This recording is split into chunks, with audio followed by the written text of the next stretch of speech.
డబ్బులు ఇచ్చి గంజాయి మనుషుల్ని అంటే వీళ్ళని మీరు వాళ్ళని తయారు సంబరాలు చేస్తున్నారు. అంటున్నారు, వాళ్ళు వెన్నుపోటు అంటున్నారు. ప్రజలకి రెండు అవసరం లేదు కదా, సంక్షేమం కావాలి, అభివృద్ధి కావాలి.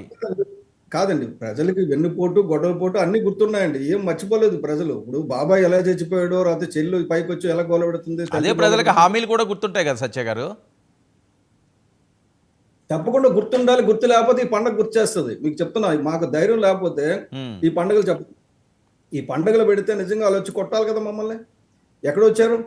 ఎందుకు పండుగలు కాదండి, చేసుకోగలిగారు? వైఎస్ఆర్సీపీ చాలా అరాచకాలు చేసింది, అన్యాయాలు చేసింది, మొత్తం రాష్ట్రాన్ని దోచేసింది, బీహార్ చేసింది, అది చేసింది, శ్రీలంక చేసింది అన్నారు. వైఎస్ఆర్సీపీ శ్రేణులు ఎవరన్నా ప్రజలు వచ్చి బయటకు వచ్చి కొట్టారా? ప్రజలు కొట్టే రాజకీయ నాయకుల్ని పాలనలు ఎలాగుంటాయా? కాదండి, మీకు చెప్పింది అది కాదు. నేను చెప్పింది ఏంటంటే, ఇప్పుడైతే సెలబ్రేషన్స్ అని వచ్చారో, ఇప్పుడు సెలబ్రేషన్స్ అని వస్తే ఏమవుతుందంటే, నిజంగా మా వీధుల్లో సెలబ్రేషన్ జరుగుతున్నాయి, ముగ్గులు పెట్టారు బాగా, ఒళ్ళు మండింది అనుకోండి, ముగ్గులు కాలుతో జరిపి వెళ్ళిపోతారు, ఆ పరిస్థితి ప్రజల్లో ఉండదు కదా సత్య గారు. మీరు ఎప్పుడైనా చూసారా ఆ రకంగా ప్రజలు వ్యతిరేక అయిపోయి ఏదో ఈ ఎంప్లాయీస్ వీళ్ళు వాళ్ళు ఆందోళన చేయడం మనం చూస్తుంటాం, కానీ ప్రభుత్వాల మీద స్వచ్ఛందంగా ప్రజలు రోడ్ల మీదకి వచ్చి మీరే అంటుంటారు కదండి, వైఎస్ఆర్సీపీ రాక్షస పాలన అంటారు, జగన్మోహన్ రెడ్డి గారు అతి దారుణమైన మనిషి అంటారు. ఆయన ఎప్పుడన్నా ఎవరన్నా తిట్టారా, ఎవరన్నా కొట్టారా జనాలు బయటకు వచ్చి, లేకపోతే వైఎస్ఆర్సీపీ వాళ్ళని ఎవరన్నా అడ్డుకున్నారా? ఆయన టైంలో 5 ఏళ్ళు ఎప్పుడైనా పాదాలు కట్టుకు తిరిగాడు, కానీ ప్రజల దగ్గరికి ఎప్పుడు వెళ్ళలేదు. ఆఖరి వెళ్ళమన్నప్పుడు ప్రజలు ఏ రకంగా తగిలేశారో మంత్రులు ఎమ్మెల్యేలు మీరు చూశారు.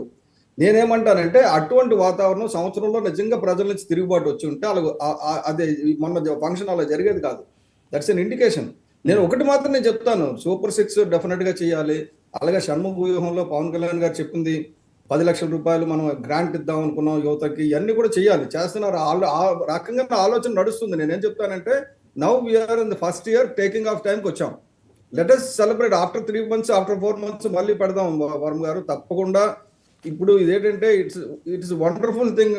స్టేట్ ఏంటంటే ఒక స్వాతంత్రం వచ్చింది. ముందు అన్నిటికంటే ఇంపార్టెంట్ ఏంటంటే, మనిషికి కావాల్సిన స్వాతంత్రం వచ్చింది. స్వాతంత్రం ఏంటంటే ముందు రాలేదేంటి స్వాతంత్రం అని మీకు నచ్చిన టైటిల్ పెట్టేసుకుంటారు. కాదండి వర్మ గారు, మీరే ఇదివరకు ఇప్పుడు నేను చిత్తూరు ఇన్ఛార్జిగా ఉన్నప్పుడు నామినేషన్ వేయడానికి మనిషి వెళ్తే తన్నే పరిస్థితులు, పోలీసులు తన్నే పరిస్థితులు.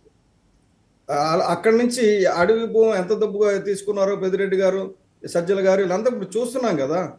ఏమైందండి? సజ్జల గారు తీసుకున్నారంటారు, పెద్దిరెడ్డి గారు తీసుకున్నారంటారు, ద్వారంపూడి గారు రైస్ కొట్టేశారంటారు, పేరు నాని గారు దాచేశారంటారు, రోజా గారు 110 కోట్లు 130 కోట్లు కొట్టేశారు అంటారు.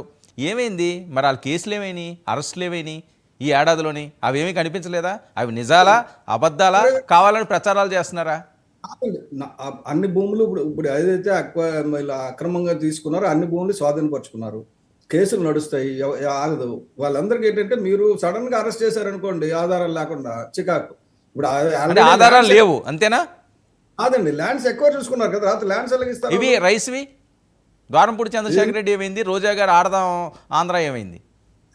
సార్, ఇప్పుడు రైస్కి సంబంధించి ఎందుకు ఇప్పుడు ఆ వాహనాలు తీసేసి, ఎందుకంటే ఇదివరకు వాహనాల్లో డైరెక్ట్ గా వాహనాలు తీసుకెళ్లి ఎక్కడికి వెళ్తున్నాయో ఇవన్నీ ఐడెంటిఫై చేసి అందుగురించి ఇప్పుడు వాహనాలు తీసేసి రేషన్ డిపోల్లోనే పెట్టి, ఎవరైనా ఇబ్బంది ఉన్న వాళ్ళకి మాత్రం తీసుకెళ్లి ఇంటికి సత్య గారు, నేను వాహనాల గురించి చెప్పట్లేదు. షిప్పుల్లో తరలిపోయే అక్రమ బియ్యం రవాణా, వేల కోట్ల రూపాయలు, సీజ్ ద షిప్.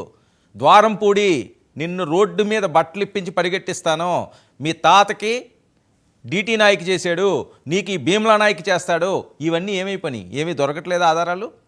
అదండి, తొందర ఎందుకు జరుగుతుంది? మీరు ఒకటి ఎవరిని వదలం, అతన్ని వదలం, ఎవరు తప్పులు చేశారు అందరూ దారిలోకి వస్తారు. ఒక్కటేంటంటే, ఇప్పుడు పట్టుకున్న తర్వాత అన్యాయం చేసేస్తున్నారు అంటారు, పట్టుకోమంటే దమ్ముంటే పట్టుకోండి అని గొడవ పెడతారు. మీరు చూస్తున్నారు ఇప్పుడు పట్టుకున్న వాళ్ళందరి పరిస్థితి ఎలాగుందో.